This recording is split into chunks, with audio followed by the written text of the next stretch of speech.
Langit Cirebon sore itu tampak muram, seolah ikut memandangi langkahku senandar yang pelan namun berat. Peluh bercucuran dari dahinya, tangan kasarnya penuh kapalan akibat bekerja sebagai kuli bangunan sejak usia belasan. Ia dikenal pendiam, tidak banyak bicara, tapi sorot matanya tajam seperti menyimpan sesuatu yang dalam, rahasia yang bahkan tetangga terdekatnya tak pernah tahu. Di balik tubuh sederhana itu, mengalir darah seorang pewaris ajian sakti warisan leluhur, ilmu kebal baco ajian Lindu Aji. Sore itu, setelah proyek bangunan tempatnya bekerja berhenti mendadak, Gentong hanya duduk di bawah pohon mangga, memandangi matahari yang perlahan tenggelam di ufuk barat. Hidup keras ya, Le, kata ibunya lirih. Ia hanya tersenyum, menenangkan ibunya dengan janji kecil, Gentong gak apa-apa, Mak. Mungkin rezeki Gentong ada di tempat lain. Dan malam itu, setelah menatap bintang-bintang yang mulai bermunculan, ia memutuskan satu hal besar dalam hidupnya, merantau ke Jakarta. Kereta ekonomi pagi itu menjadi saksi langkah pertama Gentong menuju takdir barunya. Dengan tas lusuh dan uang pas-pasan, ia duduk di dekat jendela, memandang sawah dan perbukitan yang perlahan menghilang di balik kabut. Dalam hatinya, ia berbisik lirih memanggil nama leluhurnya, Mbah Wira, meminta restu dan perlindungan di tanah rantau. Ia tahu, dunia yang akan dihadapinya tak seindah cerita-cerita para perantau yang kembali sukses. Setibanya di Jakarta, Gentong disambut aroma polusi, suara klakson, dan hiruk pikuk kota yang tak pernah tidur. Ia melangkah ke arah terminal Lebak Bulus, tempat di mana orang dari berbagai daerah mencari makan, dan tempat di mana kekuatan, keberanian, dan keberingasan menjadi hukum utama. Ia diterima sebagai kuli angkut barang, mengangkat koper, karung, dan kardus dari bas ke troli. Tak peduli peluh, yang penting perutnya terisi. Hari demi hari berlalu, Gentong mulai mengenal kerasnya hidup terminal. Ia belajar dari Bang Ucup, preman tua yang meski garang, berhati lembut. Di sini, Tong, jangan pernah takut, tapi juga jangan pernah mulai masalah, katanya sambil menghisap rokok kretek. Gentong hanya mengangguk, menyimpan nasihat itu dalam-dalam. Namun ia tahu, dunia jalanan tak sesederhana itu. Suatu malam, saat Gentong tengah duduk di pinggir trotoar memakan nasi bungkus, sekelompok preman muda menghampirinya. Mereka menuntut uang keamanan. Gentong menolak, dengan nada tenang tapi tegas. Saya kerja halal, Bang. Gak mau ribut. Seketika, pukulan melayang ke wajahnya. Gentong terjatuh, tapi tak membalas. Darah menetes di bibir, namun matanya tetap dingin. Ada sesuatu di dalam dirinya yang bergetar, sesuatu yang selama ini ia tahan. Bang Ucup datang menolong, tapi situasi makin memanas. Salah satu preman menghunus parang, mengarah ke punggung Gentong. Namun saat besi tajam itu menghantam kulitnya, tak sedikit pun luka terbuka. Semua orang tertegun, hanya suara logam beradu keras yang terdengar. Astagfirullah, dia kebal, teriak salah satu. Malam itu, nama Gentong mulai bergaung di sudut-sudut terminal, nama yang kelak akan mengguncang dunia gelap Jakarta. Dan di tengah gemuruh kota yang tak pernah tidur, Gentong menatap langit dengan pandangan kosong. Ia tahu, hidupnya baru saja berubah. Yang dulu hanya kuli biasa, kini telah masuk ke dunia yang akan menguji nyali, darah, dan takdirnya sendiri. Terminal Lebak Bulus telah menunggu, dan Gentong siap menantang nasib yang telah digariskan untuknya. Pagi di terminal Lebak Bulus selalu dimulai dengan teriakan kenek dan suara mesin bas yang meraung. Bagi Gentong, itu bukan sekadar bising, tapi panggilan kehidupan. Ia kini sudah lebih dari sebulan bekerja di terminal itu. Tubuhnya mulai terbiasa dengan debu, terik, dan aroma bensin yang menusuk. Namun yang belum bisa ia biasakan adalah sisi gelap terminal, di balik hiruk pikuk orang berangkat kerja. Di sana bersemayam dunia hitam penuh pungli, perkelahian, dan dendam. Sejak malam ketika parang gagal melukainya, nama Gentong makin sering disebut. Banyak yang penasaran, banyak pula yang tidak suka. Para preman lama mulai merasa terancam. Anak baru sok jago, begitu bisik-bisik di warung kopi. Tapi Gentong tetap tenang, memilih bekerja seperti biasa, seolah tak terjadi apa-apa. Ia tak mencari masalah, namun masalahlah yang perlahan mencarinya. Bang Ucup, satu-satunya orang yang menghormatinya, sering mengingatkan. Tong, di terminal ini, gak ada yang benar-benar kuat. Hari ini kau menang, besok bisa kalah. Hati-hati sama siapa yang pura-pura jadi teman. Gentong hanya mengangguk. Ia tahu Bang Ucup bukan bicara tanpa sebab. Lelaki tua itu sudah lama hidup di dunia keras, tahu betul bagaimana kekuasaan bisa berubah dalam sekejap. Suatu siang, Gentong menyaksikan langsung kekejaman dunia itu.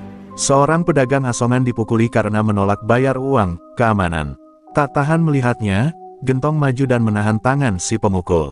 Hanya satu langkah kecil, tapi cukup untuk menyalakan bara. Preman itu menatapnya dengan tatapan penuh amarah. "Kau pikir siapa kau, ha?" Gentong tak menjawab, hanya pandangan dingin yang membuat lawannya mundur sejenak. Sejak hari itu, semua mata di terminal mengawasinya. Kabar keberaniannya menyebar cepat, seperti api menyambar bensin. Sebagian orang mulai menghormatinya, sebagian lain menunggu waktu untuk menjatuhkannya. Namun bagi Gentong, semua itu tak penting. Ia hanya ingin hidup tenang, bekerja, dan mengirim uang untuk ibunya di Cirebon. Tapi hidup di terminal bukan sekadar soal kerja keras, itu soal bertahan hidup di antara serigala. Malam hari, Gentong sering duduk di bangku beton terminal yang remang. Angin malam membawa aroma rokok dan minyak solar. Ia teringat pesan kakeknya dulu. Lebih besar dari kekuatan tanpa kendali, hanya akan membawa petaka. Namun dunia di hadapannya kini tak memberi pilihan. Ia mulai sadar bahwa setiap langkah yang ia ambil akan menuntunnya lebih dalam ke labirin kekerasan yang tak bisa ia hindari. Suatu malam, saat Gentong sedang mengangkat karung di area parkir, beberapa orang berseragam hitam mendatanginya. Mereka bukan preman biasa, mereka adalah anak buah Rijal Srigala, penguasa terminal yang namanya disebut dengan rasa takut. Salah satu dari mereka mendekat, menatap Gentong dari atas ke bawah, lalu berkata pelan namun menusuk. "Bos, kami pengin ketemu sama orang kebal yang bikin heboh itu." Gentong menatap balik, tanpa gentar. Ia tahu, inilah awal dari sesuatu yang besar, sesuatu yang mungkin akan mengubah seluruh hidupnya. Di langit malam Jakarta yang kelabu, kilatan petir menyambar jauh di horizon. Dan di tengah hiruk pikuk terminal yang tak pernah tidur, Gentong bersiap melangkah ke babak baru, babak di mana keberanian, kekuatan, dan takdir akan saling menguji, menentukan siapa yang pantas bertahan di dunia yang tak mengenal belas kasihan ini. Malam itu, Gentong mengikuti 3 orang anak buah Rijal Srigala menuju ke sebuah ruangan gelap di belakang terminal. Asap rokok menebal di udara, suara musik dangdut samar terdengar dari warung tuak sebelah. Di tengah ruangan itu duduk seorang pria bertubuh besar, mengenakan jaket kulit dan kalung rantai, Rijal Srigala, penguasa terminal yang ditakuti semua orang. Tatapannya tajam seperti pisau, suaranya berat dan berwibawa. "Jadi ini orangnya, yang katanya kebal bacok," katanya sambil menyeringai. Gentong tak menunduk, tapi juga tak menantang. Ia hanya diam, menatap Rijal dengan pandangan datar. Rijal bangkit dari kursinya, mendekat, lalu menepuk bahunya keras. "Aku suka orang kuat, tapi di sini, cuma ada satu raja. Kalau kau mau hidup tenang, kerja di bawah aku. Kalau enggak," ia menghentakkan pisau ke meja hingga kayunya terbelah 2. Gentong menatap pisau itu sebentar, lalu berkata pelan tapi tegas, "Saya kerja cari makan, bukan cari tuan." Suasana langsung menegang. Semua anak buah Rijal berdiri, siap menyerang. Malam itu, Gentong pulang dengan wajah lebam dan luka di sekujur tubuh. Mereka menyerangnya di gang belakang terminal setelah menolak tunduk. Tapi anehnya, meski tubuhnya babak belur, tak ada satupun luka bacokan yang tembus kulitnya. Ilmu warisan leluhur itu bekerja, seolah melindunginya di saat genting. Namun hati Gentong tak merasa bangga, ia justru terluka di dalam, merasa kecewa pada dunia yang tak mengenal kebaikan. Dunia yang hanya tunduk pada kekuatan. Keesokan harinya, kabar pemukulan Gentong menyebar cepat. Banyak yang kasihan, tapi tak ada yang berani menolong. Terminal kembali jadi panggung ketakutan di bawah genggaman Rijal. Bang Ucup datang menghampirinya di belakang halte, membawa air putih dan roti. "Aku udah bilang, Tong, jangan lawan mereka. Dunia ini gak adil, tapi bukan berarti kita harus jadi pahlawan," katanya lirih. Gentong hanya menatap langit, menahan air mata yang hampir jatuh. Kalau semua orang diam, Bang, keadilan gak akan pernah ada. Hari demi hari berlalu, tapi luka batin Gentong tak juga sembuh. Ia mulai berlatih di malam hari, di bawah lampu jalan yang redup. Gerakannya cepat, tangannya memukul karung pasir, matanya kosong tapi penuh api. Di setiap pukulan, ada amarah yang ia pendam. Ia tahu, Waktunya akan tiba, waktu untuk melawan bukan demi diri sendiri, tapi demi mereka yang ditindas setiap hari oleh Rijal dan anak buahnya. Malam ketujuh sejak kejadian itu, terminal kembali memanas. Seorang pedagang tua ditampar dan dijambak oleh preman karena tak mampu bayar pungli. Gentong yang kebetulan lewat langsung menahan tangan si pelaku. Sekali ini, ia tak menahan diri. Dengan satu pukulan keras, preman itu terlempar menabrak gerobak nasi goreng hingga terkapar. Orang-orang terdiam, bahkan udara seolah berhenti sejenak. Mulai malam ini, gak ada lagi yang nginjak orang kecil di depan mata aku, ujar Gentong dengan suara berat. Sejak malam itu, nama Gentong tak lagi sekadar bisik-bisik. Ia jadi simbol perlawanan. Satu persatu para preman kecil mulai bergabung di pihaknya. Mereka bukan orang kuat, tapi punya keberanian karena melihat satu orang berani melawan ketidakadilan. Terminal mulai bergolak, dan kabar itu sampai juga ke telinga Rijal Serigala. Dan di balik senyumnya yang sinis, Rijal berbisik pada anak buahnya. Kalau dia mau main api, aku yang akan matikan apinya. Di sudut terminal yang diterangi lampu remang, Gentong berdiri sendirian, menatap langit malam Jakarta yang kelabu. Hujan mulai turun perlahan, menetes di wajahnya yang dingin. Ia tahu badai besar sedang menuju ke arahnya. Tapi kali ini, ia tidak akan mundur. Karena luka sudah menjadi amarah, dan amarah sudah menjadi kekuatan. Hujan turun deras malam itu, mengguyur terminal Lebak Bulus seperti mencuci dosa yang menumpuk bertahun-tahun.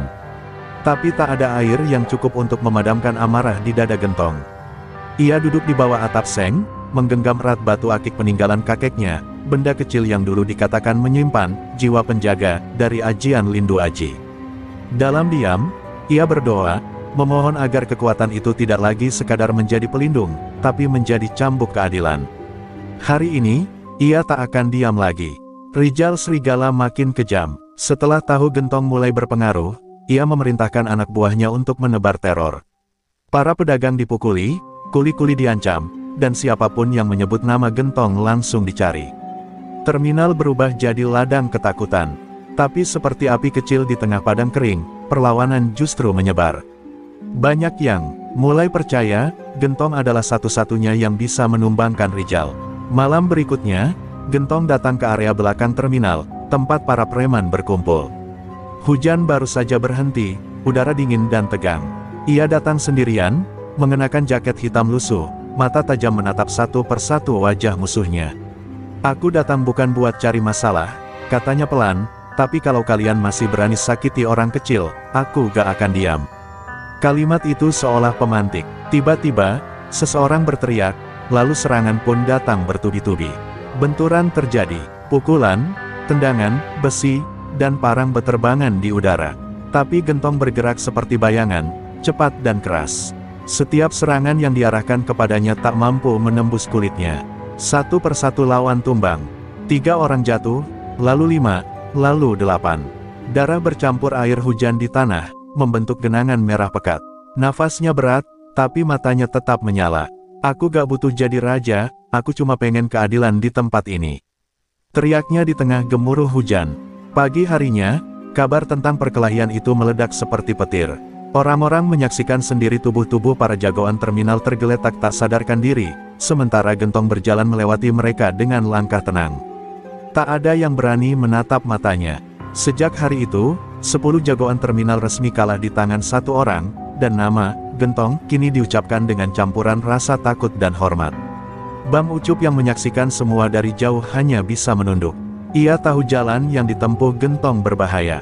Kau menang hari ini, Tong, katanya lirih, tapi ingat, kemenangan juga bisa jadi awal dari kehancuran.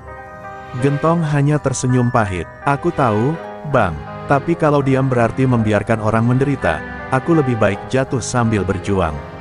Namun di tempat lain, Rijal Serigala mendengar kabar itu dengan tawa dingin. Jadi bocah itu berhasil ya, katanya sambil menyalakan rokok. Tatapan matanya menyala penuh amarah. Kumpulkan semua anak buah. Kalau dia pengen perang, kita kasih perang. Sejak malam itu, terminal kembali bersiap. Udara dipenuhi aroma dendam. Gentong mungkin telah menyalakan api, tapi kini api itu mulai membakar segalanya, dan tak ada yang tahu siapa yang akan tersisa di akhirnya. Di tengah langit Jakarta yang berwarna kelabu, Gentong menatap refleksi dirinya di genangan air hujan. Ia tahu pertempuran belum selesai. Jalan yang ia pilih bukan lagi sekadar tentang melawan Rijal, tapi tentang melawan takdir yang menuntut pengorbanan darah dan jiwa. Dan di balik sorot matanya yang membara, lahirlah sesuatu yang baru, bukan sekadar kuli, bukan sekadar jagoan, tapi legenda yang mulai terbentuk dari api dan luka. Malam turun perlahan di terminal Lebak Bulus. Udara terasa berat, seperti menahan napas sebelum badai besar. Di setiap sudut, orang berbisik dengan nada tegang, Rijal Serigala turun tangan. Setelah 10 jagoannya tumbang, sang raja jalanan itu tak bisa lagi bersembunyi di balik nama besar. Ia harus menunjukkan bahwa kekuasaannya belum berakhir. Dan malam itu, Gentong tahu, takdir akhirnya mempertemukan dua kekuatan yang sama-sama lahir dari kerasnya jalanan. Rijal menunggu di lapangan belakang terminal, di bawah lampu jalan yang berkelap-kelip. Tubuhnya besar, wajahnya penuh luka bekas perkelahian, dan tatapannya tajam seperti mata serigala kelaparan. Di tangannya, sebilah parang panjang berkilat terkena cahaya lampu. "Kau anak baru yang bikin ribut terminalku." Suaranya berat, seperti gemuruh petir yang menahan amarah. Gentong berdiri tegak di hadapannya, tanpa senjata, hanya mengenakan jaket lusuh yang sudah basah oleh hujan. "Aku gak mau jadi raja, Jal," katanya pelan, "aku cuma gak tahan lihat orang diinjak terus." Rijal tertawa dingin, suaranya menggelegar.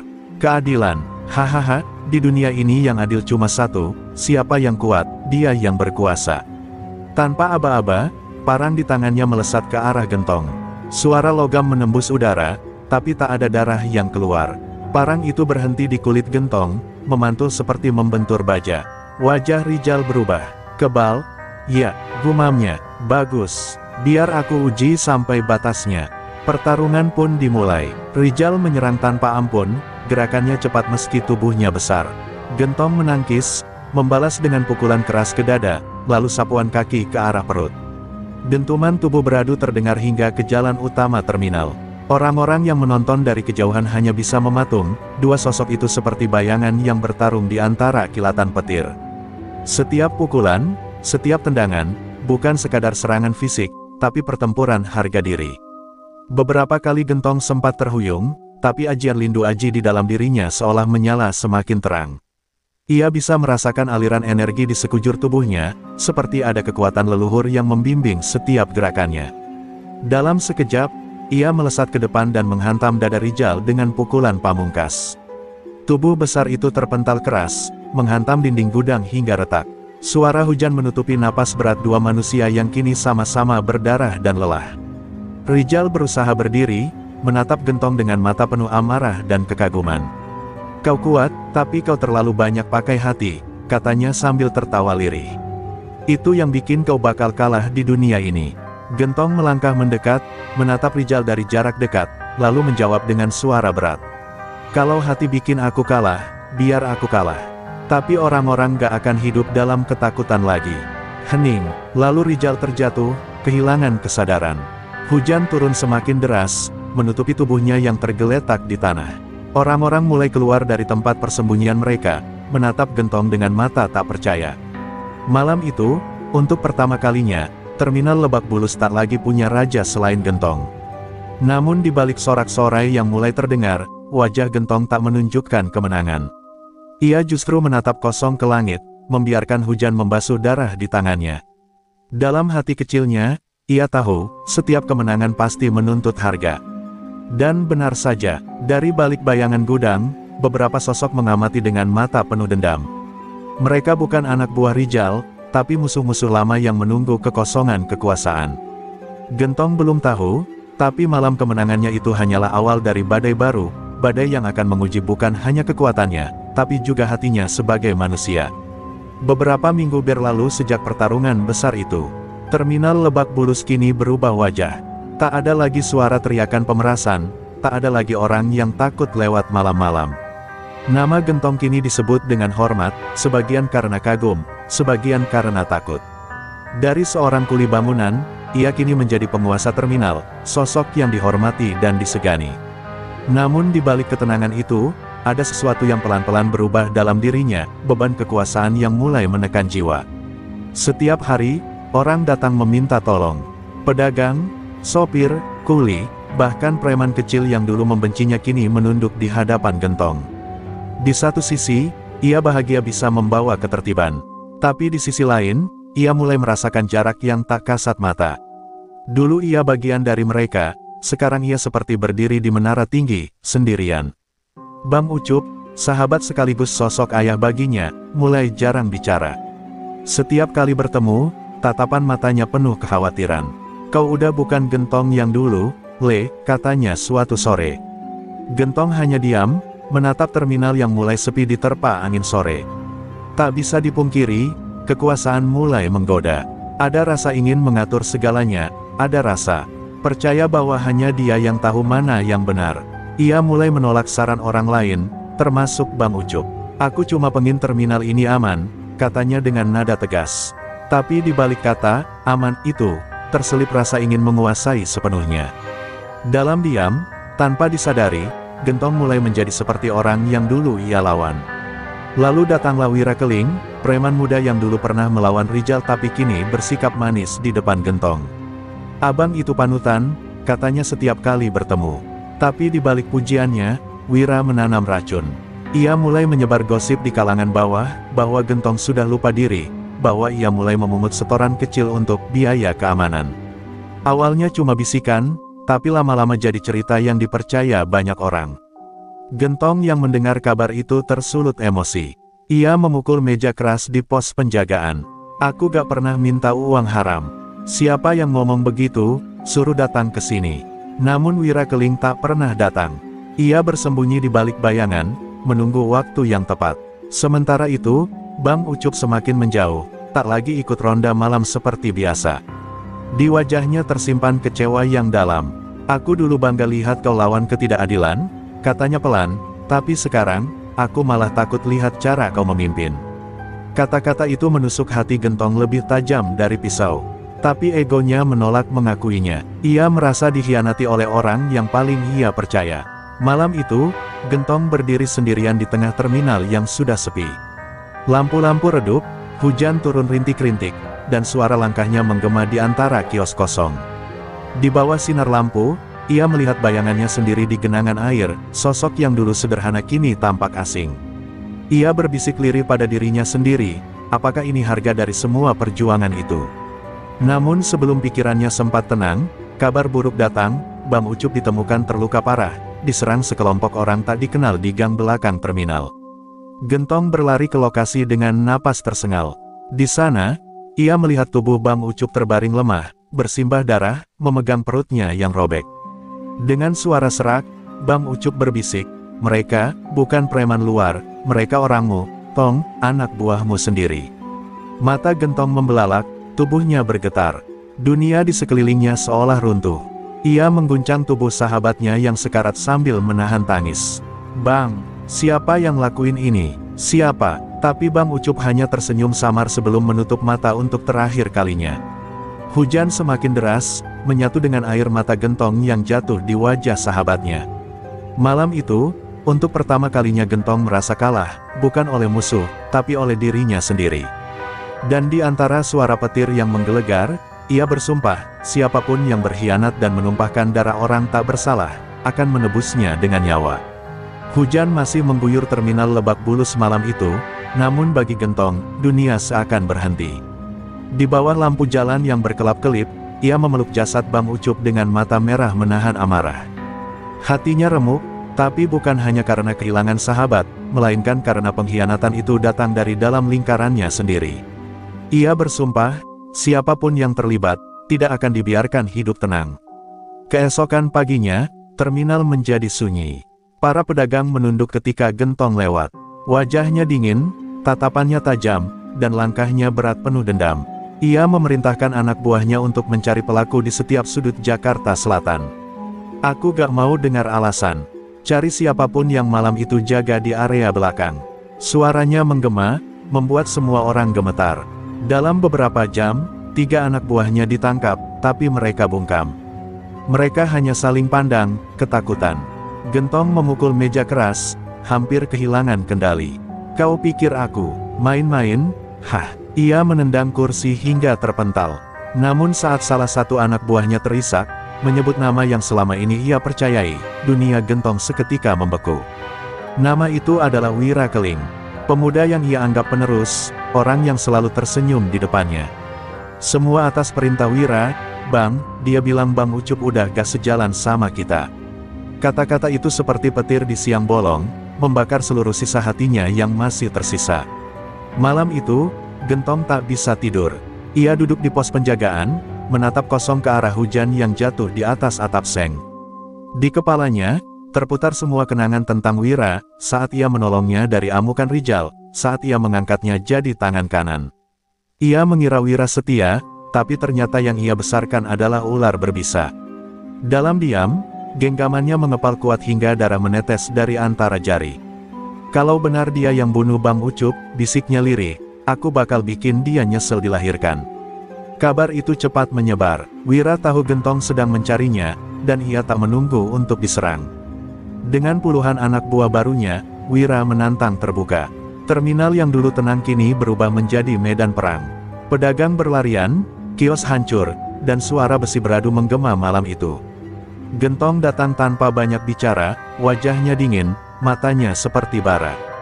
Di tangannya hanya sebatang besi panjang, senjata yang dulu ia pakai waktu masih jadi kuli bangunan. Pertarungan antara dua murid dan guru itu berlangsung sengit. Wira cepat dan licik, tapi Gentong kuat dan tak kenal takut. Setiap pukulan Gentong membawa emosi, setiap tendangannya penuh kemarahan. Namun Wira bukan lawan sembarangan. Ia sempat menebas lengan Gentong dengan pisau lipat.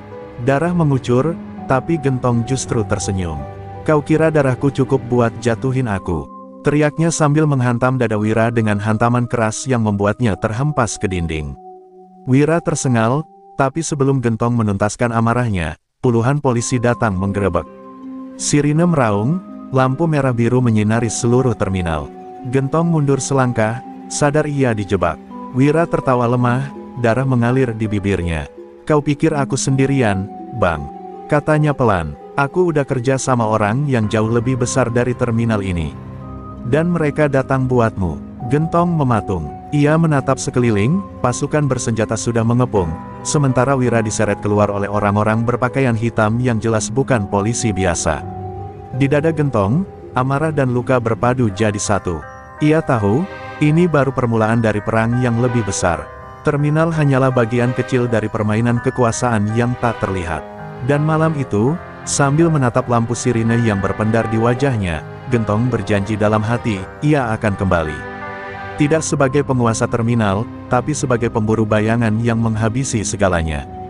Gentong berlari di tengah hujan, darah masih mengucur dari lengannya yang robek. Sirene polisi terdengar di kejauhan, memantul di dinding gedung-gedung tua.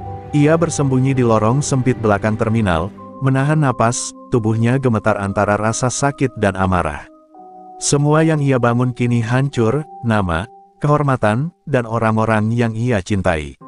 Malam itu, Gentong tak lagi sekadar buronan, ia adalah lelaki yang kehilangan segalanya. Beberapa hari berlalu, Gentong tak lagi muncul di terminal.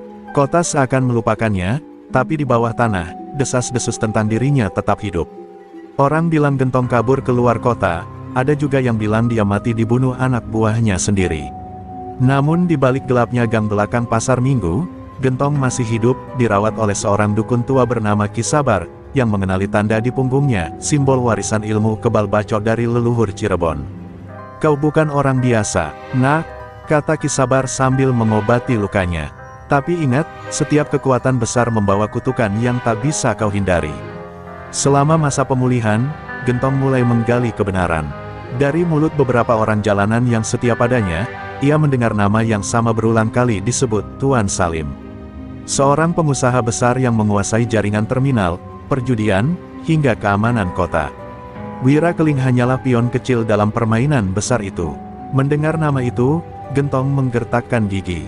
Ia sadar, musuhnya bukan lagi preman jalanan, tapi raja bayangan Jakarta.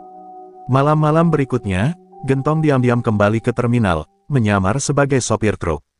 Ia melihat bagaimana semuanya berubah, orang-orang baru memungut setoran, preman-preman Wira kini berpakaian rapi, dan foto Tuan Salim tergantung di kantor keamanan terminal. Melihat itu, darahnya mendidih. Ia ingin langsung menyerang, tapi Ki Sabar mengingatkannya, kemarahan tanpa arah cuma bikin kau mati sia-sia. Kata-kata itu membekas. Gentong menahan diri, memilih diam dan mengamati. Dalam diamnya, Gentong mulai merekrut orang-orang lama yang dulu setia padanya. Mereka bukan preman, melainkan sopir, pedagang, dan tukang parkir yang pernah ia lindungi. Kita bukan mau rebut kekuasaan, katanya tegas, kita cuma mau balikin harga diri yang dirampas. Malam demi malam, kelompok kecil itu berlatih di gudang tua, menyiapkan diri menghadapi kekuatan besar yang tak terlihat. Gentong tak lagi hanya mengandalkan otot, ia kini belajar berpikir seperti musuhnya. Namun dalam perjalanan itu, rasa rindu dan penyesalan terus menghantui. Setiap kali ia melewati kios kosong tempat Bang Ucup dulu duduk, dadanya sesak. Ia merasa seandainya dulu bisa lebih sabar, sahabatnya mungkin masih hidup. Tapi penyesalan hanya membuatnya lebih kuat. Bang Ucup, bisiknya suatu malam, aku bakal benerin semua ini, walau harus kubayar dengan darahku sendiri. Di sisi lain kota, Tuan Salim mendengar kabar bahwa Gentong masih hidup. Ia tersenyum tipis di ruang kantornya yang megah, menatap foto Gentong yang penuh debu di atas meja. Aku sudah duga, anak itu gak bakal mati semudah itu, katanya pada salah satu anak buahnya. Kalau dia nekat muncul lagi, biar dia tahu, kota ini bukan tempat untuk pahlawan. Sementara itu, di kejauhan, Gentong berdiri di atas atap gedung, menatap lampu kota Jakarta yang berkilau seperti bara api. Di matanya, ada satu hal yang pasti, perang belum selesai, dan kali ini, ia tidak akan kalah. 3 bulan berlalu sejak Gentong menghilang dari peredaran. Dalam diam, ia telah berubah, bukan lagi kuli bangunan yang polos, bukan pula penguasa terminal yang terbakar amarah. Ia kini bergerak seperti bayangan. Di malam hari, ia muncul di tempat-tempat yang dikuasai orang-orang Tuan Salim, menyerang tanpa suara, lalu menghilang seolah ditelan gelap. Mereka menyebutnya, hantu terminal, sosok tak terlihat yang menghantam jaringan bawah tanah Jakarta satu persatu. Setiap aksinya terukur, tanpa ampun. Gudang narkoba terbakar, uang hasil pemerasan hilang, dan tangan kanan Tuan Salim ditemukan tergantung di jembatan tua dengan pesan singkat di dinding. Untuk Bang Ucup, pesan itu menjadi tanda perang terbuka. Dunia bawah tanah geger, semua orang bertanya siapa sebenarnya yang cukup gila menantang Tuan Salim. Tapi Gentong tak peduli. Baginya, ini bukan soal melawan, ini tentang menebus dosa masa lalu, tentang keadilan yang pernah dirampas oleh keserakahan dan pengkhianatan. Ki Sabar yang kini menjadi penasehatnya memperingatkan, kau sedang menyalakan api di tengah lautan bensin, nak. Cepat atau lambat, semua akan terbakar, termasuk dirimu sendiri. Namun Gentong hanya menatap langit malam, mata merahnya memantulkan sinar lampu kota. Kalau itu harga untuk menebus darah yang tumpah, aku siap terbakar. Dalam suaranya ada keyakinan, tapi juga luka yang tak pernah sembuh. Ia tahu, setiap langkah mendekatkannya pada akhir, entah kemenangan, atau kehancuran total. Suatu malam, Gentong menerima pesan misterius. Di secarik kertas kusut tertulis, Wira Keling masih hidup. Dia di Hotel Merapi, dijaga orang-orang Salim. Hatinya bergolak, nama itu seperti belati yang menusuk luka lama. Tanpa pikir panjang, Gentong berangkat malam itu juga. Dengan pakaian serba hitam dan sebilah besi panjang di punggungnya, ia menyusup ke hotel tua di pinggiran kota. Langkahnya pelan, tapi setiap tatapannya penuh dendam. Ia tak lagi mencari keadilan, malam itu, ia mencari balas. Pertarungan di dalam hotel berlangsung brutal. Tubuh demi tubuh jatuh bersimbah darah. Suara tembakan dan dentuman besi menggetarkan lorong sempit. Gentong bergerak cepat, matanya hanya tertuju pada satu pintu di ujung koridor. Ketika pintu itu terbuka, ia melihat Wira duduk di kursi roda, wajahnya separuh rusak terbakar. Akhirnya datang juga kau, Bang, kata Wira pelan. Aku gak mati, tapi aku juga gak hidup. Dan tahu kenapa? Karena Tuan Salim mau lihat kita saling bunuh. Kata-kata itu membuat Gentong membeku. Ia sadar, bahkan dendamnya pun telah dijadikan alat permainan oleh kekuatan yang lebih besar. Tapi amarah terlalu dalam untuk diredam. Wira tersenyum getir. Aku bukan musuhmu lagi, Bang. Aku cuma bidak yang dibuang. Dan sebelum Gentong sempat merespons, Wira menembakkan pistol ke dadanya sendiri. Suara letusan menggema, darah menodai dinding putih. Gentong hanya berdiri terpaku, tubuhnya bergetar. Air matanya jatuh tanpa suara. Malam itu, Gentong berjalan keluar dari hotel dengan langkah gontai. Hujan turun deras, membasuh wajah dan tangannya yang berlumuran darah. Ia menatap ke langit, terengah, seolah berbicara pada arwah Bang Ucup dan Wira. Semuanya udah salah, tapi aku belum selesai. Dari kejauhan, sebuah mobil hitam berhenti. Seorang pria tua berkacamata turun perlahan, Tuan Salim sendiri. Ia tersenyum dingin dan berkata lirih, akhirnya kita bisa bertemu, Gentong. Dan malam itu, di bawah hujan dan lampu kota yang berpendar, perang terakhir pun dimulai. Hujan mengguyur deras malam itu, seolah langit ikut menyaksikan takdir yang akan ditulis dengan darah. Gentong berdiri di depan gedung tua yang dijadikan markas Tuan Salim, tubuhnya basah kuyup, luka-luka lama masih belum sembuh. Besi panjang di tangannya bergetar, bukan karena takut, tapi karena amarah yang menumpuk terlalu lama. Dari dalam, cahaya lampu dan suara tawa terdengar. Dunia bawah tanah Jakarta bersiap berpesta, tanpa tahu bahwa malam itu akan menjadi malam terakhir bagi banyak orang. Ia melangkah masuk tanpa suara. Setiap langkahnya menggema di antara bayangan. Dua penjaga pertama tumbang hanya dalam hitungan detik, kepala mereka membentur dinding keras. Gentong bergerak seperti angin, cepat dan tanpa ampun. Tubuh-tubuh bergelimpangan di lantai marmer, darah mengalir seperti air hujan. Tak ada kata, tak ada ampun, hanya pembalasan. Setiap hantaman besi seolah membawa suara arwah Bang Ucup, Wira, dan semua yang gugur karena kekuasaan kotor itu. Di aula utama, Tuan Salim sudah menunggu.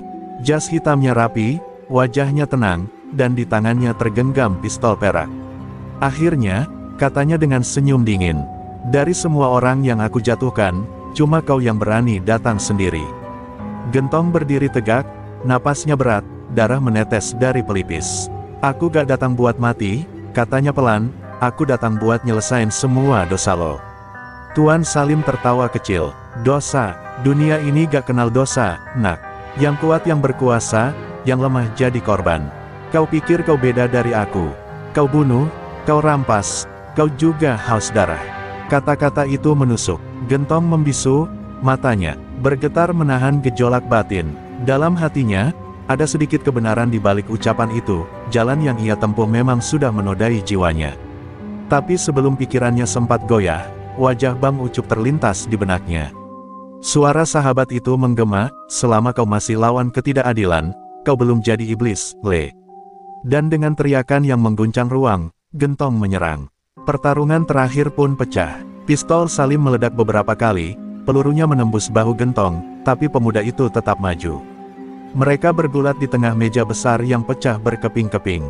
Salim mencoba menusuknya dengan pecahan kaca, namun Gentong menangkis dan menghantamkan besi ke dada musuhnya. Suara tulang retak terdengar. Salim terjatuh, terbatuk darah, tapi masih menatap Gentong dengan tatapan dingin. Kau pikir, kalau aku mati, dunia bakal berubah? Bisiknya serak. Gentong menatapnya lama, lalu menurunkan besinya. Aku gak mau jadi pembunuh lagi, katanya lirih. Namun ketika ia berbalik, Salim justru menarik pistol kecil di pergelangan kakinya. Suara tembakan menggelegar, tapi pelurunya tak pernah mengenai Gentong. Ki Sabar muncul dari balik pintu dan mendorong tubuh Gentong ke samping, menerima peluru itu di dadanya. Darah muncrat. Gentong menjerit, memeluk tubuh sang guru. Kenapa lo lakuin itu, Ki? Karena, kau masih punya masa depan, nak, ucap Ki Sabar sebelum matanya terpejam untuk selamanya.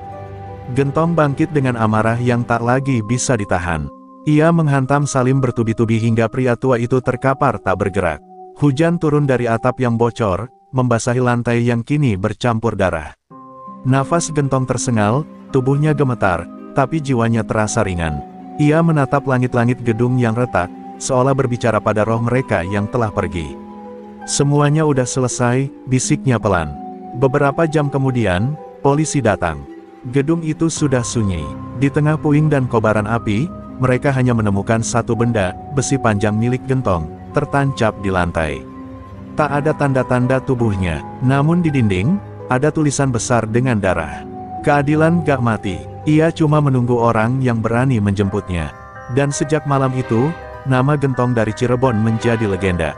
Di setiap terminal, pasar, dan gang sempit, orang masih berbisik tentang pemuda sakti yang melawan penguasa gelap sendirian.